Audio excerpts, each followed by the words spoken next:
فرزند زہرا یہ حالات برے ہیں۔ کاشانہ بصیرت ایک ایسا مکمل یوٹیوب چینل جس پر محروم بصارت کے لیے بالخصوص اور تمام افراد کے لیے بالعموم سینکڑوں کی تعداد میں اسلامی کتب دستیاب ہیں۔ لہذا گزارش ہے کہ آپ اپنی ذمہ داری نبھاتے ہوئے کاشانہ بصیرت کو سبسکرائب کرنے کے ساتھ ساتھ بیل آئیکن کو پریس کیجیے تاکہ آپ علم کے حصول کے ساتھ ساتھ مذہب اہل بیت کی اشاعت میں بھی اہم کردار ادا کرتے رہیں۔ کاشانہ بصیرت۔ فرزند زہرا یہ حالات برے ہیں۔ بسم اللہ الرحمن الرحیم۔ السلام علیکم۔ یہ کتاب آپ کے لیے کاشانہ بصیرت کے یوٹیوب چینل کی جانب سے ریکارڈ کی جا رہی ہے۔ نام کتاب حکمت عبادات، مصنف آیت اللہ جوادی عاملی۔ اب ہم کتاب کا پارٹ نمبر 9 پڑھیں گے۔ 5واں باب روزے کی حکمتیں، صفحہ نمبر 161۔ ماہ رمضان میں شیطان کی حالت۔ انسان بالخصوص مومنین کی زندگی کی مشکلات میں سے ایک شیطانی وسوسے ہیں۔ اس بارے میں فرماتے ہیں اس مہینے میں شیطان باندھے جاتے ہیں اور وہ صرف دیکھتے ہیں لیکن کسی کو نقصان نہیں پہنچاتے۔ شیطان ایک ایسے وجود کا نام ہے جو اللہ تعالیٰ کے اذن سے لوگوں کے دلوں میں وسوسے ڈالتا ہے، اور یہ شیطانی وسوسہ بھی ایک طرح کی نعمت اور رحمت ہے، کیونکہ کوئی بھی شخص جب کسی مقام تک پہنچتا ہے تو وہ ان وسوسوں کے ساتھ مقابلہ کر کے ہی پہنچتا ہے۔ جہاد اکبر کے میدان میں وہ کامیاب ہو جاتا ہے۔ اگر وسوسہ نہ ہو اور گناہ کے امکانات موجود نہ ہو تو اس صورت میں صرف اطاعت کا راستہ کھلا ہوگا اور اطاعت ضروری ہوگی، اور جب اطاعت ضروری ہوگی تو پھر کسی وہی رسالت اور دینی احکام کی ضرورت باقی نہیں رہے گی۔ جس دنیا میں کوئی گناہ انجام نہیں دیا جا رہا ہو وہاں احکام دین، امر و نہی اور اس قسم کی چیزیں نہیں پائی جاتی ہیں۔ شیطان وسوسے کی حد تک بھونکنے پر مامور ہے۔ جو شخص آگاہی رکھتا ہے وہ اس کے بھونکنے کو نظر انداز کرتے ہوئے اپنے ہدف کی طرف بڑھتا رہتا ہے، لیکن اگر کوئی ناواقف ہو تو وہ راستہ بھٹک جاتا ہے اور نتیجے میں شیطان کے جال میں پھنس جاتا ہے۔ آج نہ میں تمہاری فریاد رسی کر سکتا ہوں اور نہ تم میری فریاد رسی کر سکتے ہو۔ سورہ ابراہیم آیت نمبر 22۔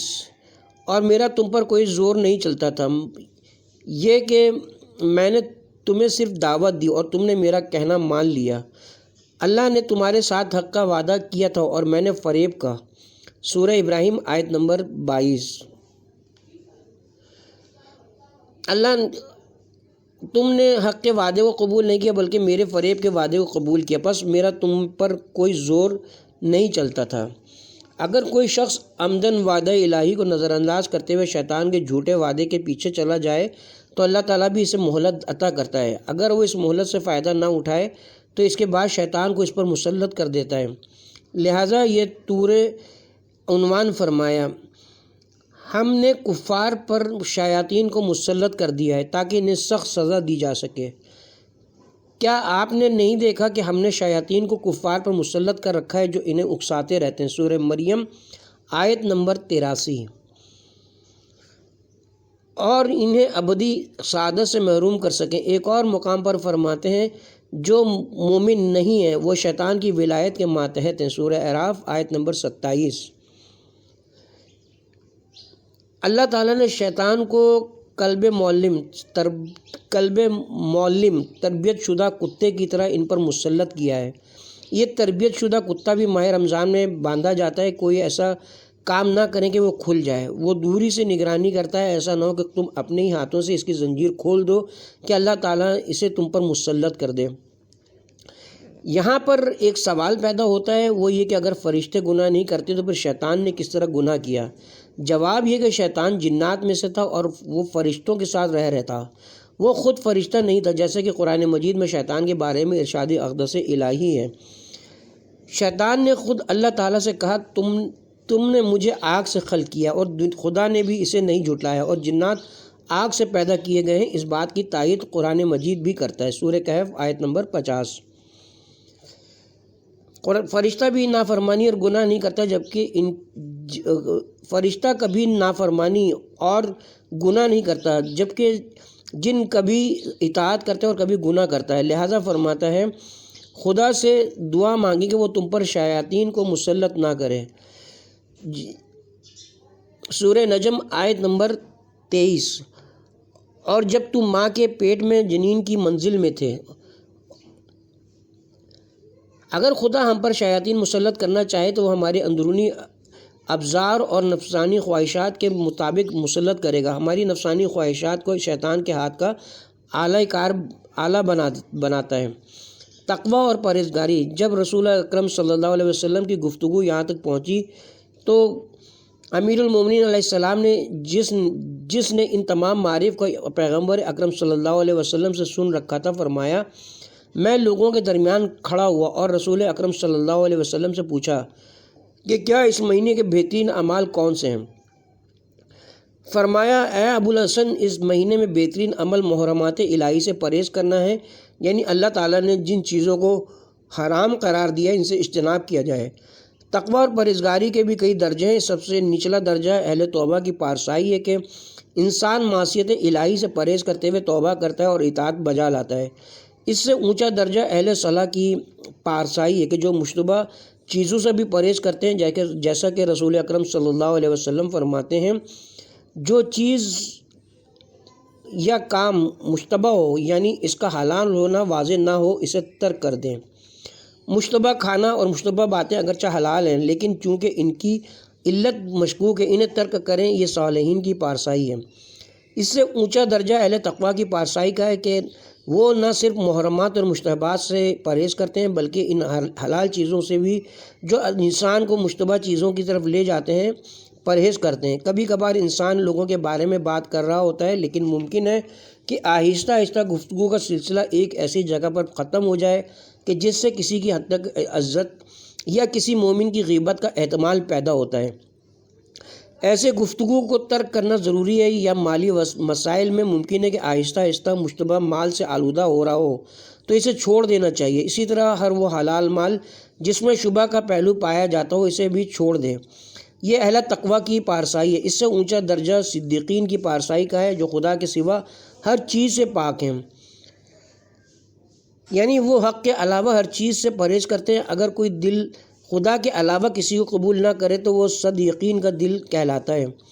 اللہ تعالیٰ فرماتا ہے قلب یعنی وہی محبت اور جان الہی ہے۔ ایک انسان کے اندر دو قلب نہیں پائے جاتے ہیں۔ ہمیں یہ تعلیم دی گئی کہ ہم اللہ تعالیٰ سے یہ دعا مانگیں کہ اس دل میں حق کی محبت کے سوا کوئی اور چیز پنپنے نہ دے۔ بار الہ میرے قلب کو اپنی محبت اور دوستی میں بے قرار کر دے۔ یہی صدیقین کی تربیت ہے کہ دل کو غیر خدا سے پاک و صاف رکھے جائے۔ وداع ماہ رمضان مبارک۔ امام زین العابدین علیہ السلام ماہ مبارک رمضان کو اولیاء الہی کی عید قرار دیتے ہیں۔ صحیفہ سجادیہ میں دعا کی عظمت اور وداع ماہ مبارک رمضان کے عنوان سے ایک دعا ہے جس کے مقدمے میں آپ الہی نعمتوں کی کلیات شمار فرماتے ہیں کہ اللہ تعالیٰ کی یہ تمام عنایتیں اور انعامات ابتدائی ہیں، نہ کہ استحقاق کی وجہ سے۔ اس مقدمے کے بعد فرماتے ہیں اللہ تعالیٰ کی بہترین عنایتوں میں سے ایک عنایت ماہ مبارک رمضان اور اس کے روزے ہیں۔ جیسا کہ ایک شاعر کہتا ہے مکڑی کا کام جال بننا اور اس کے ذریعے مکھیوں کا شکار کرتے ہوئے قورمہ اور کڑھائی بنانا ہے، یعنی اس کا کام ذخیرہ اندوزی کے سوا کچھ نہیں ہے، لیکن عارف ہر لمحہ اور ہر سانس کے ساتھ دو عیدیں مناتا ہے۔ جیسا کہ شیخ سعدی فرماتے ہیں ہر سانس جب اندر جاتا ہے تو زندگی میں مددگار ہوتا ہے، اور جب باہر نکلتا ہے انسان کو تازہ دم کرتا ہے۔ تو ہر سانس میں دو نعمتیں اور ہر نعمت پر شکر واجب ہے، لہٰذا عارف ہر انسان کے ساتھ دو عیدیں مناتا ہے۔ انسان جو سب سے بہترین سانس لیتا ہے وہ ماہ مبارک رمضان میں ہے کہ اس مہینے میں سانس لینا سبوح قدوس کہنا جیسا ہے۔ ماہ مبارک رمضان کے آخر میں جو عید مناتے ہیں وہ اسی لیے کہ ہمیں ایک مہینے کا انعام دیا جاتا ہے جو در حقیقت ماہ مبارک رمضان کی آمدنی ہے، جس کے پیچھے ضیافت اللہ اور لقاء اللہ ہے۔ پس عظمت شوال کے مہینے کی نہیں بلکہ عظمت ماہ رمضان ماہ مبارک رمضان کی، جس میں ایک مہینے کا نتیجہ عید کے دن دیا جاتا ہے۔ بقول حافظ شیرازی، عید کا دن ہے اور میں اس تدبیر میں ہوں کہ 30 روزوں کی کمائی دے دوں اور ساغر لے لوں۔ امام زین العابدین علیہ السلام شروع میں پروردگار عالم کی نعمتوں کی طرف اشارہ کرتے ہوئے بارگاہ الہی میں عرض کرتے ہیں، خدایا تو نے ہمیں بے شمار نعمتوں سے نوازا ہے، ان میں سے ایک بہترین نعمت ماہ مبارک رمضان اور اس کی بہترین فضیلتوں میں سے ایک اس مہینے کے روزے ہیں۔ کسی بھی زمانے اور وقت کو ماہ رمضان کی جتنی عظمت عطا نہیں کی ہے، اس سے بھی بڑھ کر شب قدر کو اس مہینے میں قرار دیا ہے، یعنی اس مہینے کو نزول قرآن کا ظرف قرار دیتے ہوئے اس مہینے میں اس عظیم فیض الہی کو نازل فرمایا ہے۔ اگر کوئی شخص قرآن مجید کی ہمراہی اختیار کرے تو وہ بھی قرآن کے ساتھ اوپر چلا جاتا ہے۔ تو نے ملت مسلموں پر یہ احسان کیا ہے کیونکہ دوسری قومیں ماہ رمضان میں روزے نہیں رکھتی ہیں، یہ نعمت صرف مسلمانوں کے ساتھ مخصوص ہے۔ الوداع اس شخص کے لیے ہے جو ماہ رمضان سے مانوس ہوا ہو اور اس مہینے کے ساتھ دوستی کی ہو، ورنہ جو شخص اس مہینے کے ساتھ نہ ہو وہ اسے الوداع نہیں کر سکتا۔ انسان اپنی کسی دوست یا جس کے ساتھ ایک عرصہ گزار چکا ہو اور اسے مانوس ہو چکا ہو خدا حافظی کرتا ہے۔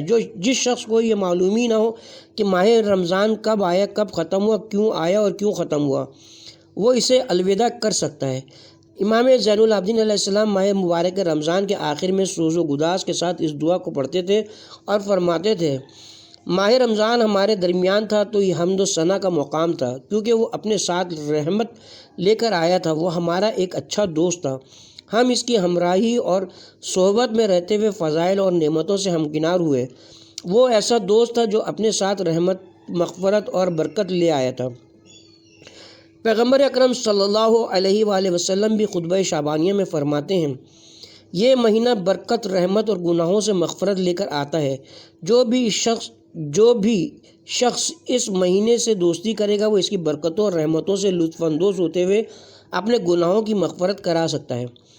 ماہ خدا سے بہترین استفادہ۔ پھر فرمایا، ہم نے اس مہینے سے جتنا فائدہ اٹھایا ہے اتنا فائدہ دنیا کے کسی بھی تاجر نے نہیں اٹھایا، اور نہ ہی پوری دنیا میں اس مہینے سے ہمارے برابر کسی نے استفادہ کیا ہے۔ انسان ایک ایسا مسافر ہے جسے ایک ابدی سفر کا سامنا ہے۔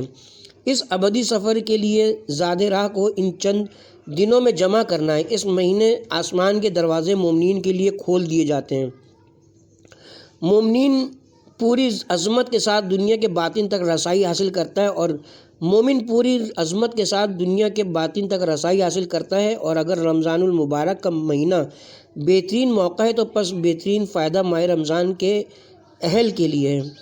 ایک گروہ کے نزدیک سال کا آغاز پہلی فروردین 21 مارچ سے ہوتا ہے۔ ایک نوجوان کی یہ کوشش ہوتی ہے کہ وہ سال کی پہلی تاریخ کے لیے نیا لباس تیار کرے۔ درختوں اور نباتات کے نئے سال کا آغاز بھی مارچ ہی سے ہوتا ہے، جب وہ نیا لباس زیب تن کرتے ہیں۔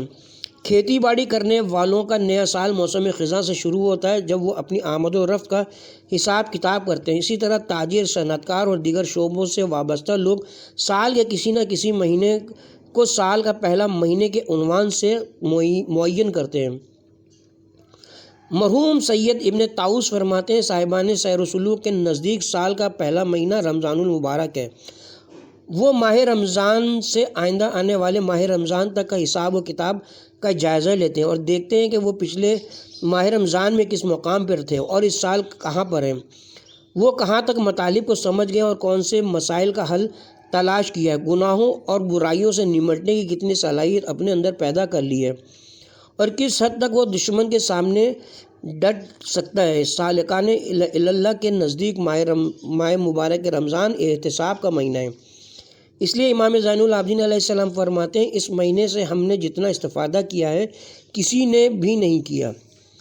فراق اور جدائی میں گریہ وزاری۔ آپ مزید فرماتے ہیں کہ یہ مہینہ جب اپنے اختتام کو پہنچا تو اس نے ہم سے مفارقت اور جدائی اختیار کرتے ہوئے ہمیں تنہا کر دیا، بس ہم اسے رخصت کرتے ہیں۔ کیسی رخصت؟ رسمی رخصتی نہیں، بلکہ ایک ایسے دوست سے رخصتی جس کا فراق سخت اور اس کی جدائی غمزدہ کرنے والی ہو۔ جو اہل معنی تھے اس مہینے میں ان کی اچھائیوں میں اور اچھائیوں میں اور اضافہ ہوا اور جو گناہوں سے آلودہ تھے ان کے گناہ کم کر دیے گئے۔ ہم ایک ایسے مہینے کو رخصت کر رہے ہیں جس کا فراق سخت اور جدائی غمزدہ کرنے والی ہے۔ یہ ایسا مہینہ تھا جس کے دن و رات رحمت ہی رحمت ہے۔ ہمارے فقہ کرام جیسے جواہر الکلام کے مؤلف فرماتے ہیں، روزہ رکھنے کی یہی فضیلت کافی ہے کہ انسان بہت سارے کاموں کو ترک کرتے ہوئے فرشتہ جیسا بن جاتا ہے، یعنی انسان پیٹ کی فکر سے نکلتے ہوئے فرشتہ بننے کے قریب ہو جاتا ہے۔ کہا گیا ہے کہ عید الفطر کے بعد شوال کے اوائل کے 6 دنوں میں رخصتی کے عنوان سے روزے رکھے جائیں، کیونکہ جب کوئی انسان اپنے کسی عزیز دوست کو رخصت کرنا چاہتا ہے تو اس کے ساتھ چند قدم چلتا ہے۔ امام زین العابدین علیہ السلام فرماتے ہیں، یعنی اس کا فراق اور جدائی نے ہمیں وحشت زدہ کر دی ہے کہ ہم ایک مہربان اور بابرکت دوست کو کھو رہے ہیں، لہٰذا ہم وحشت زدہ ہو رہے ہیں۔ یہی وجہ ہے کہ جب ماہ مبارک رمضان اپنے اختتام کو پہنچتا تھا تو اولیاء الہی غربت کا احساس کرنے لگتے تھے اور ہم پر اس کا جو حق ہے اس کی رعایت کرتے ہوئے اس کی حرمت کا پاس رکھیں اور ہمارے اور اس کے درمیان جو معاہدہ ہے اس کی وفاداری کریں۔ اس موقع پر چونکہ ہمارا یہ عزیز دوست ہم سے جدا ہو رہا ہے، ہم کہتے ہیں اے اللہ کے بزرگ ترین مہینے اور اے اولیاء خدا کے لیے زمانہ عید، تجھ پر سلام ہو، یہ الوداعی سلام ہے۔ سلام ہو تجھ پر اے اوقات میں سے بہترین ساتھی اور ایام و ساعات میں سے بہترین مہینے۔ امام زین العابدین علیہ السلام متعدد بار اس مہینے پر سلام بھیجتے ہیں۔ اگر یہ مہینہ کوئی عام مہینہ ہوتا جس کا کوئی باطن اور کوئی حقیقت نہ ہوتی تو یہ ولی خدا یوں اسے سلام نہ کرتے۔ یہ عارفانہ کلام معاذ اللہ کوئی شاعری یا خیالی باتیں نہیں ہے کہ اسے ایک خیالی گفتگو قرار دی جا سکے، جیسے کسی پہاڑ یا کسی ویران محل سے خطاب کر رہے ہوں، بلکہ امام کے الفاظ یہ ہیں کہ ہمارے بہت سے عزیز دوست ہیں لیکن کسی بھی دوست کو ماہ مبارک رمضان جتنی عظمت حاصل نہیں ہے۔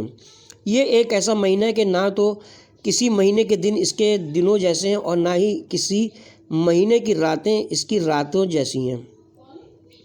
ماہ مبارک رمضان اور دعا کی تعلیم۔ سلام ہو تجھ پر اے وہ ماہ مبارک جس میں آرزوئیں قریب تر ہو گئیں اور ہم سمجھ گئے کہ ہمیں کیا طلب کرنا چاہیے، لہٰذا ہم لمبی آرزوئیں نہیں مانگتے، اور اے وہ مبارک ماہ جس میں اعمال کے لیے صحیفے منتشر ہو گئے۔ امام زین العابدین علیہ السلام ماہ رمضان کی دعائے سحر میں فرماتے ہیں، خدایا جو تجھے جانتے نہیں ہیں اور نہ ہی تیری عبادت کرتے ہیں، تو انہیں بھی رزق دیتا ہے، سانپ اور بچھو کو بھی خدا ہی روزی دیتا ہے، پس حیف ہے کہ انسان خدا سے صرف اور صرف ذاتی اور دنیاوی چیزیں طلب کرے۔ اللہ تعالیٰ تو کائنات میں بسنے والے کفار و منافقین کو بھی رزق فراہم کرتا ہے، تو ایسے میں کیا یہ صحیح ہے کہ انسان کی پوری کوشش یہ ہو کہ وہ خدا سے دنیا طلب کرے؟ اسی لیے امام علیہ السلام فرماتے ہیں، سلام ہو اس مہینے پر جس میں ہم یہ سمجھ گئے کہ خدا سے ہمیں کیا طلب کرنا چاہیے، یعنی ہمیں لمبی آرزوؤں کے بجائے کوئی ایسی چیز مانگنی چاہیے جو ہمیشہ رہنے والی ہو۔ مسلمان مکہ سے مدینے کی طرف ہجرت کر رہے تھے تو کفار مکہ نے انہیں مال و دولت کو اپنے ساتھ لے جانے یا فروخت کرنے سے منع کرتے ہوئے کہا، اگر مکہ سے جانا چاہتے ہو تو تمہیں خالی ہاتھ جانا ہوگا۔ اس وقت یہ آیت مجیدہ نازل ہوئی کہ سورہ عنکبوت آیت نمبر 60، اور زمین پر چلنے والے بہت سے ایسے بھی ہیں جو اپنی روزی کا بوجھ نہیں اٹھا سکتے، لیکن خدا انہیں اور تمہیں سب کو رزق دے رہا ہے۔ مسلمانوں نے خالی ہاتھ مکہ سے مدینے کی طرف ہجرت کی اور کہا ہم اپنی روزی نہیں اٹھاتے، کیونکہ مکہ کا خدا ہی مدینے کا بھی خدا ہے، جو خدا ہمیں مکے میں روزی دیتا ہے وہ مدینے میں بھی دے گا، اور انہوں نے خالی ہاتھ مدینے کی طرف ہجرت کی اور مہاجر کہلائے۔ اللہ تعالیٰ نے بھی انہیں روزی عطا کی۔ ایسا نہیں کہ اگر انسان بلند روح اور اعلیٰ ظرف کا حامل نہ ہو تو وہ خوشگوار زندگی گزارے، اور اگر وہ بلند روح اور اعلیٰ ظرف کا مالک ہو تو دنیا میں سے سختیوں اور مشکلات کا سامنا کرنا پڑے گا۔ فرماتے ہیں ہم اس مہینے میں سمجھ گئے کہ ہمیں خدا سے کیا مانگنا چاہیے، اپنی خواہشات پر قابو پاتے ہوئے عبادت الہی میں مشغول ہو گئے۔ پاک و صاف باطن اور خوشی کے ساتھ وداع کرنا۔ سلام ہو تجھ پر اے وہ ہم نشین جو رہا تو اس کی منزلت عظیم رہی، اور چلا گیا تو اس کے فراق نے رنجیدہ کر دیا، بالکل اس شخص کی طرح جس کے گھر کا کوئی فرد بچھڑ رہا ہو، اور اس کا وجود ایسا پر امید تھا جس کی جدائی اور دردناک ثابت ہوئی۔ وہ مہینہ جس نے انسان کی روح میں جگہ بنائی تھی، جب وہ روح سے دور ہوتا ہے تو وہ غم سے پر ہو جاتی ہے، کیونکہ ضمیر کی وہ پاکیزگی باقی نہیں رہتی۔ نیز انسان ماہ مبارک رمضان میں قربانی اور اثار کے ذریعے جو خوشی اور سکون محسوس کرتا ہے وہ دوسرے مہینوں میں حاصل نہیں کرتا ہے۔ اگر انسان حق کی ضیافت کے موقع پر اللہ تعالیٰ سے دولت اور بے نیازی طلب کرے تو پھر وہ کسی بھی چیز کا محتاج نہیں ہوتا ہے، نہ وہ کسی سے ڈرتا ہے اور نہ ہی اپنی جان قربان کرنے سے دریغ کرتا ہے۔ سلام ہو تجھ پر ہے وہ محبوب، جو آیا تو سما نے انس لے کر آیا اور خوش کر دیا، اور گیا تو وحشت زدہ اور رنجیدہ بنا کر گیا۔ یہ ایک ایسے شخص کی گفتگو ہے جو اس مہینے کے روزوں اور لیلۃ القدر کی حقیقت اور ان کی باطن کو سمجھ گئے تھے۔ نرم دل اور نیک خواہشات۔ سلام ہو تجھ پر اے وہ ہمسایہ جس کے زیر سایہ دل نرم ہو گئے اور گناہ کم ہو گئے، یعنی تم ایک ایسے ہمسائے تھے کہ تیرے جوار میں رہنے والے تیرے جوار میں رہتے ہوئے ہمارے دل نرم پڑ گئے تھے اور ہمارے گناہ گم ہو گئے تھے۔ جی ہاں، مکروہات کو انجام دینے اور چھوٹے چھوٹے گناہ آہستہ آہستہ انسان کا راستہ بند کر دیتے ہیں۔ سرسبز علاقوں میں جو صاف و شفاف چشمے پائے جاتے ہیں، ان سے جب پانی نکلتا ہے تو وہ اپنا راستہ خود بناتا ہے، وہ کسی دوسرے کا راستہ روکے بغیر تمام درختوں اور گھاس پھوس کو سیراب کر دیتا ہے۔ صاف و شفاف پانی کی یہ خاصیت ہے کہ وہ پیاسے کے پیچھے چلا جاتا ہے، وہ پتھروں سے ٹکراتا ہے اور ہر ممکن کوشش کرتا ہے کہ وہ پیاسوں تک پہنچے اور انہیں سیراب کرے۔ لیکن اگر یہی پانی کھارا یا گدلا ہو تو یہ اپنا راستہ خود ہی بند کر دیتا ہے، اور چند سالوں بعد وہاں پر پتھروں کا ایک ڈھیر جمع ہو جاتا ہے اور وہاں کی تمام سرسبز زمینیں خشک ہو کر ختم ہو جاتی ہیں۔ انسان کے افکار اور خیالات سے بھی ایسا ہی ہے، اگر وہ صاف و شفاف ہو تو روح سے پھوٹتے رہتے ہیں اور زبان و قلم کے ذریعے منتشر ہوتے ہیں، لوگوں کی نظروں اور سماعتوں کی نظر اور لوگوں کے دلوں تک پہنچ جاتے ہیں۔ لہٰذا عالم کے القاب میں سے ایک لقب معین بھی ہے، جو در حقیقت حضرت ولی عصر علیہ السلام کو کہا جاتا ہے۔ قرآن مجید میں ارشاد الہی ہوتا ہے، کہہ دیجئے اگر تمہارا پینے کا پانی زمین میں بہت نیچے اتر جائے یعنی خشک ہو جائے تو کون ہے جو تمہیں زمین پر بہتا ہوا پانی لا دے؟ مائے معین یعنی بہتا ہوا پانی، وہ پانی جو دکھائی دیتا ہے۔ عالم دین کو مائے معین کہتے ہیں کیونکہ وہ صاف و شفاف چشمے سے ابلتا ہے۔ جب وہ کوئی بات کرتا ہے، کچھ لکھتا ہے تو اس کا علم اس کی روح کو تر و تازگی پہنچاتے ہوئے لوگوں کے کانوں اور نظروں تک پہنچ جاتا ہے اور وہ دوسروں تک پہنچاتے ہیں، اور یہ سلسلہ آگے بڑھتے ہوئے صاف و شفاف چشمے کی طرح اس کے اہل تک پہنچ جاتا ہے۔ لیکن غلط قسم کے افکار اور خیالات تہ نشین اور کھارے پانی کی طرح دل کے راستوں کو بند کر دیتے ہیں، جس کے نتیجے میں آہستہ آہستہ دل سخت ہو جاتا ہے اور اس کے راستے بند ہو جاتے ہیں۔ نہ تو وہاں سے کوئی چیز دوسروں تک سرایت کرتی ہے اور نہ ہی دوسروں کی کوئی بات وہاں تک پہنچ جاتی ہے، یعنی نہ تو دوسروں کی باتوں کا اس پر کوئی اثر ہوتا ہے اور نہ ہی اس کی باتوں کا دوسروں پر اس پر اثر ہوتا ہے اور نہ ہی اس کی باتوں کا دوسروں پر۔ امام زین العابدین علیہ السلام فرماتے ہیں، اس مہینے میں دل نرم ہو جاتے ہیں اور گناہ گم ہو جاتے ہیں۔ شیطان پر تسلط کا مہینہ۔ سلام ہو تجھ پر ہے وہ مددگار جس نے شیطان کے مقابلہ کرنے میں ہماری مدد کی اور ایسا ساتھی بنا جس نے نیکیوں کے راستوں کو آسان بنا دیا۔ یہ حقیقت ہے کہ انسان اس مہینے شیطان پر مسلط ہو جاتا ہے اور اس کی خواہشات کو نظر انداز کر دیتا ہے۔ تم ایک اچھے ساتھی تھے کہ جس کے ذریعے ہم شیطان پر قابو پانے میں کامیاب ہو گئے۔ ہم نہ صرف منفی اور سلبی چیزوں میں شیطان سے نجات حاصل کرتے ہوئے برے کاموں سے بچ جاتے ہیں، بلکہ مثبت کاموں کو انجام دیتے ہوئے اچھائی کے راستے کو آسانی کے ساتھ طے کرتے ہیں۔ اگر ماہ رمضان کے علاوہ باقی مہینوں میں کوئی اچھا کام مشکل سے انجام دیتے تھے تو اسے اس مہینے میں آسانی سے انجام دیتے ہیں، یعنی تمہاری وجہ سے ہم نے نیکیوں کے راستوں کو آسانی کے ساتھ طے کیا ہے۔ شہوتوں کی قید سے آزادی۔ آپ مزید فرماتے ہیں، سلام ہو تجھ پر کہ تمہارے دورانیے میں جہنم سے آزاد ہونے والے کس قدر زیادہ تھے۔ اللہ تعالیٰ ایسے لوگوں کو جو اخلاقی برائیوں میں گرفتار تھے انہیں آزاد کر دیتا ہے، اور آزادی سے بڑی نعمت اور کیا ہو سکتی ہے۔ امام جعفر صادق علیہ السلام دیندار انسان کی صفات بیان کرتے ہوئے فرماتے ہیں، وہ شہوات کو ترک کر دیتا ہے اور آزاد ہو جاتا ہے۔ آزادی اور حریت سے بڑی کوئی نعمت نہیں ہے۔ کوئی انسان شہوتوں، غیظ و غضب اور ہوا و ہوس کا غلام بن جائے اور اپنا لگام اپنی خواہشات کے سپرد کر دے۔ وہ شخص کتنا سعادت مند ہوا جس نے تیری حرمت کا پاس رکھا، یعنی کس قدر نیک بخت ہے وہ شخص جس نے تیرے احترام کو ملوث خاطر رکھتے ہوئے اس مہینے برائیوں سے اجتناب کیا اور گناہوں کو ترک کیا۔ سلام ہو تجھ پر اے حقیقت ماہ رمضان، جو گناہوں کو مٹا دیتی ہے اور عیوب کو چھپاتی ہے۔ پہلے مرحلے میں چھپانا اور حجاب کرنا، پھر مغفرت ہے۔ اللہ تعالیٰ بھی سب سے پہلے انسان کے عیوب کو چھپاتا ہے تاکہ اس کی آبرو محفوظ رہ سکے، اور پھر اس کے بعد انہیں معاف فرماتا ہے۔ ستار ہونا غفار کی مغفرت کا زمینہ فراہم کرتا ہے۔ کتنی اچھی بات ہے کہ انسان جتنا ہو سکے دوسروں کی آبرو کی حفاظت کرتا رہے تاکہ خدا بھی اس کی آبرو کی حفاظت کرے۔ اے ماہ مبارک کے رمضان، سلام ہو تجھ پر کہ تو گناہ گاروں کے لیے کتنا طویل ہے۔ رمضان کا مہینہ ایسے لوگوں کے لیے کئی مہینوں کے برابر ہوتا ہے۔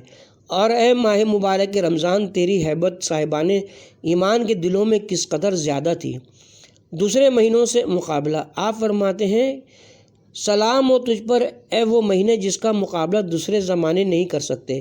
جب انسان دوڑ کے کسی مقابلے میں حصہ لیتا ہے تو وہ زور زور سے سانس لیتا ہے تاکہ ہدف تک پہنچ سکے۔ اللہ تعالیٰ بھی فرماتا ہے کہ فضائل بیان کرنے کا مقابلہ کیجیے، تم بھی زور زور سے سانسیں لو تاکہ اس نفیس اور قیمتی مقام کو حاصل کر سکو۔ فرمایا کوئی مہینہ، کوئی دن، کوئی رات یا کوئی لمحہ تجھ سے مقابلہ نہیں کر سکتا۔ تم ہی سب سے آگے ہو اور باقی 11 مہینے تیرے پیچھے پیچھے ہیں۔ ایسا نہیں کہ کوئی انسان یہ کہے کہ ماہ رمضان میں سنتا ہوں تاکہ بعد میں عمل کر سکوں۔ اگر تم اس وقت عمل نہیں کر سکو تو بعد میں بھی عمل نہیں کر سکتے، کیونکہ دوسرے مہینوں کے اندر وہ صلاحیت نہیں ہے۔ وہ ماہ رمضان کی طرح انسان کو اچھائیاں اپنانے کی توفیق فراہم کر سکیں۔ تطہیر و تغزیل، سلام ہو تجھ پر جتنی مدت تم ہمارے مہمان تھے یا ہم تیری خدمت میں تھے، ہم نے کوئی تکلیف محسوس نہیں کی اور نہ ہی تیری مصاحبت اور جہم نشینی سے ہم نے کوئی تھکاوٹ کا احساس کیا۔ تیری موجودگی سے ہم خوشحال ہوئے اور تم ایک اچھے مہمان تھے۔ سلام ہو تجھ پر جس طرح کے تو ہمارے اوپر برکتیں لایا اور ہمیں پاک کر دیا خدا خطاؤں کی نجاست سے۔ اگر اس کے بعد بھی ہم گناہ کر جائیں تو ہماری اپنی غلطی ہے، ورنہ تو نے تو ہمیں پاک و صاف کیا ہے اور ہم سکون محسوس کر رہے ہیں۔ سلام ہو تجھ پر ہے وہ جس کی مسلسل 1 ماہ مہمان نوازی کے بعد رخصت کرتے وقت ہم نے تھکاوٹ کا احساس نہیں کیا۔ انسان جب کسی مہمان کی مسلسل ایک مدت تک مہمان نوازی کرتا ہے تو تھکاوٹ کا احساس کرتا ہے، لیکن حضرت فرماتے ہیں مسلسل تیری مہمان نوازی اور روزے رکھنے سے ہم ہرگز نہیں تھکے اور نہ ہی ہمیں کسی قسم کی تکلیف کا احساس ہوا، بلکہ اس کے ذریعے ہمیں سکون محسوس ہوا۔ الوداع، سلام ہو تجھ پر اے وہ جسے اس کے وقت سے پہلے بلایا جاتا ہے اور جس پر اس کے رخصت ہونے سے پہلے افسوس کیا جاتا ہے۔ سلام ہو تجھ پر کتنی برائیاں ہیں جو ہٹا لی گئی ہیں تیرے طفیل ہم سے، اور کتنی ہی نیکی ہیں جو تیری وجہ سے ہم پر جاری ہوئیں۔ سلام ہو تجھ پر اور شب قدر پر، ایسی شب قدر کہ جو کہ 1000 مہینوں جو تقریباً 80 سال بنتے ہیں سے بہتر ہے۔ سلام ہو تجھ پر کل کے دن تمہارے آنے پر ہم تجھ پر کس قدر حریص تھے، اور آنے والے کل تمہاری زیارت کا ہمیں کتنا اشتیاق ہے۔ سلام ہو تجھ پر اور تیری اس فضیلت پر جس سے ہم محروم ہو گئے اور تیری گزشتہ برکتوں پر جو ہم سے چھین لی گئی۔ پھر امام اپنی دعا جاری رکھتے ہوئے اللہ تعالیٰ سے مخاطب ہو کر عرض کرتے ہیں خدایا ہمیں اس مہینے والے ہیں، خدایا ہم اس مہینے والے ہیں جس سے تو نے ہمیں شرف بخشا اور اپنے کرم سے ہمیں اس کی توفیق دی ہے کہ جب کہ بدبخت افراد اس کے وقت سے بے خبر رہے اور اپنی بدبختی کی بنا پر اس کے فضل سے محروم رہ گئے۔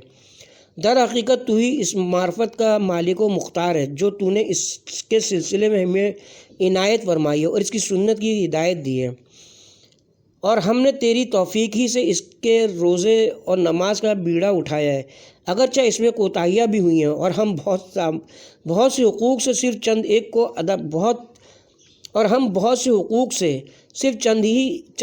کو ادا کر سکے۔ خدایا یہ تیری رحمت اپنی برائیوں کے اقرار اور حقوق کے ضائع کرنے کے اعتراف کے ساتھ ہے تیرے لیے ہمارے دلوں میں واقعی شرمندگی اور ہماری زبانوں پر سچی معذرت ہے، لہٰذا ہماری کوتاہیوں کے باوجود ہمیں وہ اجر عطا فرما دے جس کے ذریعے اس فضل کا تدارک ہو سکے جس کی آرزو تھی، اور اسے ان ذخیروں کے انواع و اقسام کا بدل قرار دے سکیں جن کی تمنا اور طمع تھی۔ اور اگرچہ ہم نے تیرے حق میں تقصیر اور کوتاہی کی ہے، لیکن اس کے باوجود ہمارے عذر قبول کر لے، جیسا کہ قرآن کریم میں ارشاد فرماتا ہے، تمہارے پروردگار نے اپنے اوپر رحمت کو لازم قرار دیا ہے، اور ہماری زندگیوں کو ہمارے سامنے آنے والے رمضان تک پہنچا دے، اور جب ایسا ہو جائے تو ہماری مدد فرما کہ ہم اس عبادت کو اختیار کریں جس کا تو اہل ہے، اور ہمیں اس منزل تک پہنچا دے کہ ہم اس اطاعت کو انجام دے سکیں جس کا تو استحقاق رکھتا ہے، اور ہمارے لیے عمل نیک کا وہ سلسلہ قائم کر دے جو اس سال اور ہماری زندگی کے آئندہ آنے والے برسالوں کے رمضانوں کے حقوق کی تلافی کر سکیں، اور ہماری مصیبت کا تدارک اس مہینے کے شرف سے فرما دے، اور ہمارے لیے روزے عید الفطر کو بابرکت قرار دے۔ ہر وہ انعام جو اس مہینے میں شرائط کے حامل افراد کو عطا کرتا ہے انہیں ہمیں بھی عطا فرما، کیونکہ تیرا فضل و کرم ختم ہونے والا نہیں ہے بلکہ وہ مسلسل جوش مارتا رہتا ہے۔ ہمیں قیامت تک اس مہینے روزہ رکھنے اور عبادت کرنے والے لوگوں کا ثواب عطا فرمائے۔ اس کے ساتھ ہی یہاں پر 5واں باب روزے کی حکمتیں اختتام کو پہنچا، اور یہاں پہ ہم اپنی اس کتاب کے پارٹ نمبر 9 کا بھی اختتام کرتے ہیں۔